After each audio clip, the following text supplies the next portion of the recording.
Hello and welcome into the return of the Monster Energy NASCAR Cup Series preview show right here on Racing News Now. As always, I'm your host Garth Allen. Thank you once again for joining me today.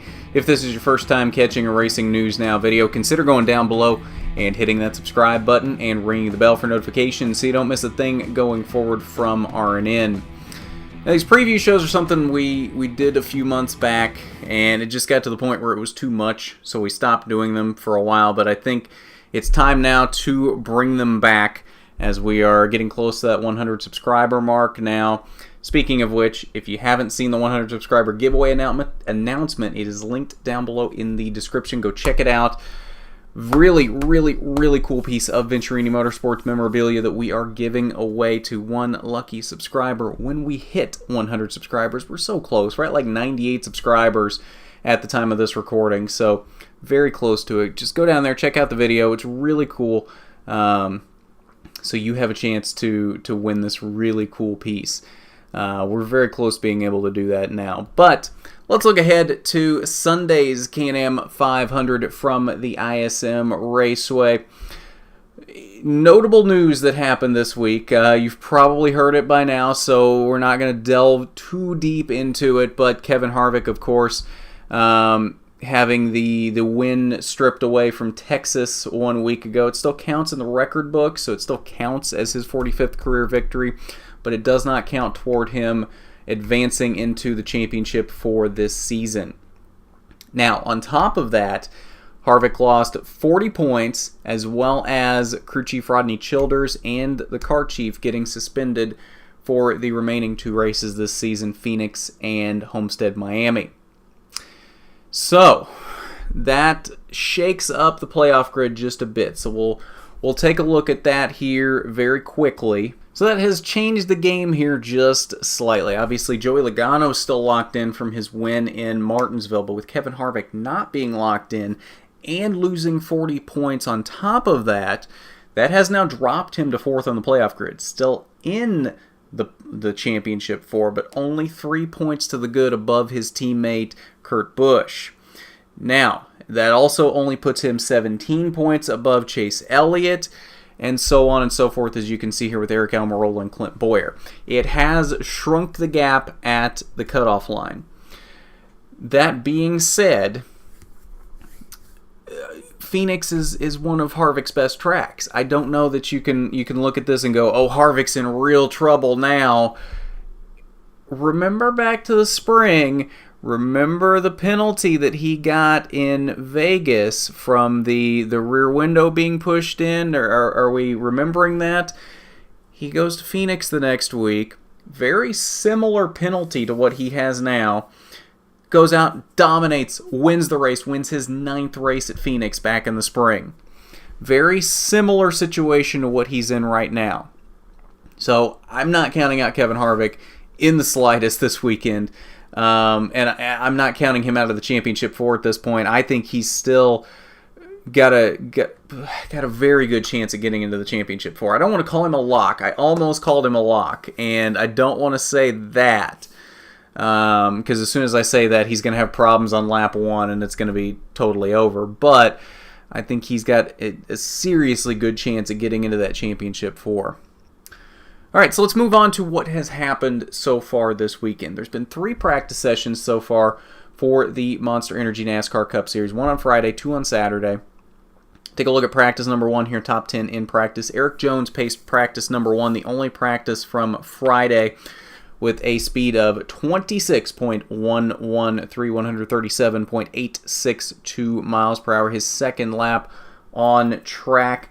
This was more of a qualifying practice session, as nobody in this practice session ran more than 18 laps, and most not even cracking the 10-lap mark, just going out doing qualifying runs to try and get their cars better. Most of those that are over the 10-lap mark are below 20th, so they're those guys that are just trying to make sure they get in the race. They're kind of the back markers that are just trying to make sure they have speed for the race. They're not really worried about qualifying. Moving on to practice number 2 for the weekend, the first one of Saturday, and look who's at the top of this sheet. 4 car, Kevin Harvick, time of 26.724, speed of 134.710 miles an hour, his 5th lap on track. Kyle Larson not too far behind, though, there at that 26.73. Now, if we look at best 10-lap consecutive averages in this practice session, this is what is going to give you a good idea of who is going to be fast over the long run in this race. And Phoenix is notorious for having a lot of long runs. Not necessarily at the end of the race, but it'll give you an idea of who's going to be fairly dominant throughout the race.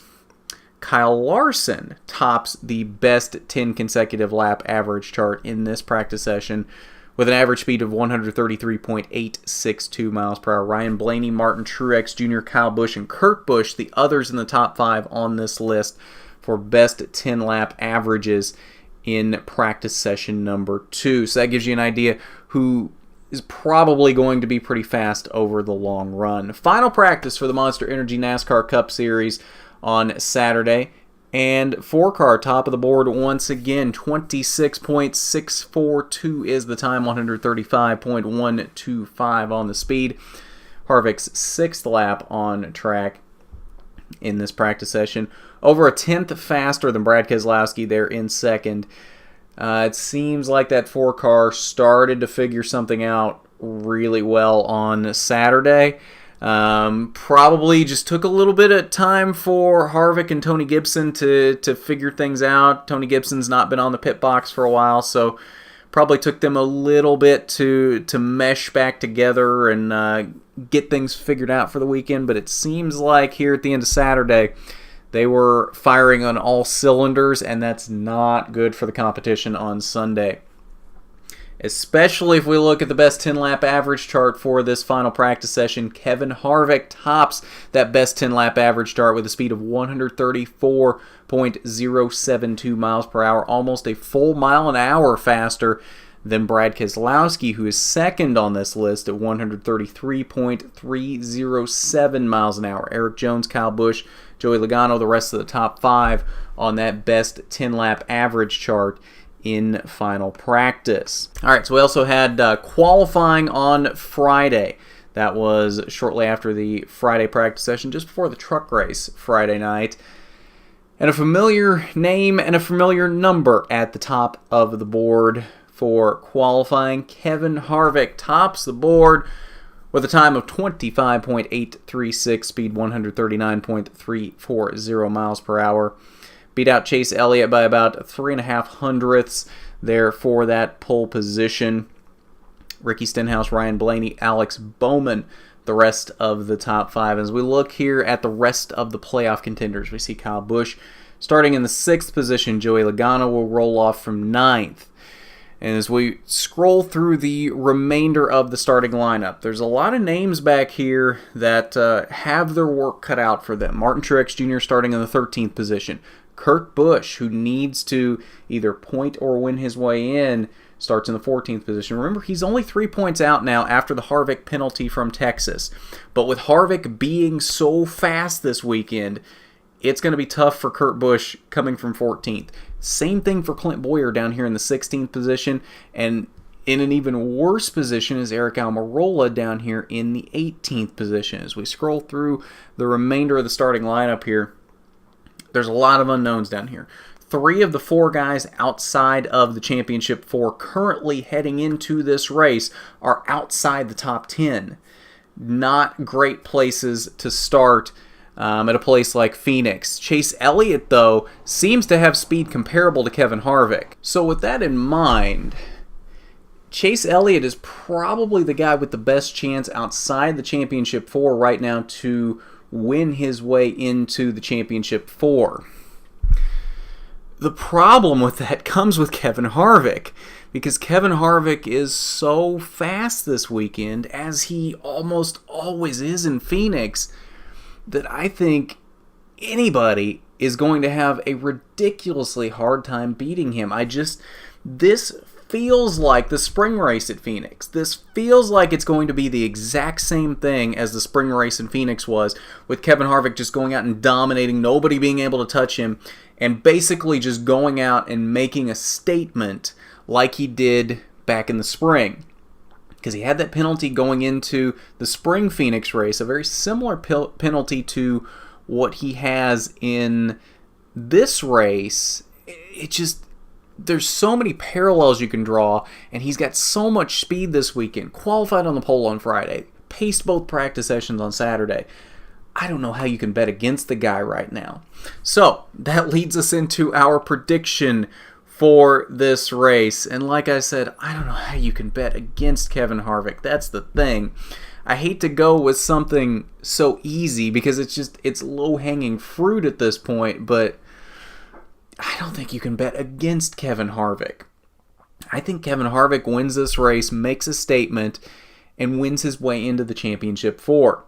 Now, that being said, if you think about it, it's almost like we're drawing parallels back to the 2014 season at this point. Remember back to his first championship when he had to go, when he went into Phoenix having to win the race at one of his best, if not his best track, one of his best tracks, won at Phoenix, then goes out and wins at Homestead and wins the championship. I am seeing shades of 2014 right now. I feel like this is the motivation for Kevin Harvick to go out there and win out and basically just win the last 3 races of the season, win his second championship. I'm seeing shades of 2014 right now. We'll see if that's what happens, but I can't bet against Kevin Harvick in this race. I think Kevin Harvick goes out, just flat dominates and wins the Can-Am 500, and I don't even know that he's got any competition at this point. We'll see what happens there. But with that being said, I don't really see any change with the championship 4 either. I don't see Kyle Busch or Martin Truex Jr. having a bad enough race that they fall out of the championship 4. Truex starting back in 13th is a little iffy. Not going to lie, I'm slightly worried for Truex, but at the same time, not really. Because he did show some speed in the practice sessions. He was 5th in that final practice. So in race trim, he was fast, and I think that's the important part here. He wasn't super fast in qualifying trim, obviously, starting 13th, but he's fast in race trim, and that's the important part come Sunday. So I don't really see the championship 4 changing at this point. So that's our other kind of unofficial prediction going into this race. Kevin Harvick wins his way into the championship 4, although, I mean, he's already in it to begin with. He just doesn't fall out of it. And then Kyle Busch and Martin Truex Jr. point their way in as well with decent runs, and that's what you got. And Joey Logano's already won his way in there, so that's your championship 4, I think, going out of Phoenix. Let us know down in the comments below. What do you think? Your prediction for a winner for the Can-Am 500. Do you think anything is going to change in that championship 4 following this race? If Harvick isn't going to win, is he still going to make the championship 4? Or are Kyle Busch or Martin Truex going to fall out? And if so, who takes their place? Let us know down in the comments below. I'd love to see what you are thinking heading into this race. But I think that'll do it for us on this return edition of the Monster Energy NASCAR Cup Series preview show. Like I said, we're going to try to bring these back. Should be another one next week for Homestead. Not sure if we'll do an Xfinity or a truck preview next week or not. We'll just have to see how things play out, but there definitely should be a Cup preview next week for Homestead. So keep an eye out for that next week as well, of course, with all the rewind shows as well. But if you haven't done it already, go down below, hit that subscribe button, ring the bell for notifications so you don't miss a thing going forward from RNN. And so we hit that 100 subscriber mark. I know I keep preaching on it. I know you're probably tired of hearing about it, but we're so close to it. We're at 98 subscribers right now at the time of this recording. So we're so close to it. And I want that for all of us. I want us to be able to hit that 100 subscriber mark so we can do that giveaway and give you a chance at that really cool piece of memorabilia. So help us out if you're not subscribed yet. Go down there and do it. And if you are already subscribed, thank you. And if you can, refer a friend, refer a family member, whatever you got to do to help us get to that 100 subscriber mark. But while you're down there, hit that big thumbs up button if you enjoyed the video. It is much appreciated when you do. So with that, this has been the Monster Energy NASCAR Cup Series preview show. I'm Garth Allen for Racing News Now.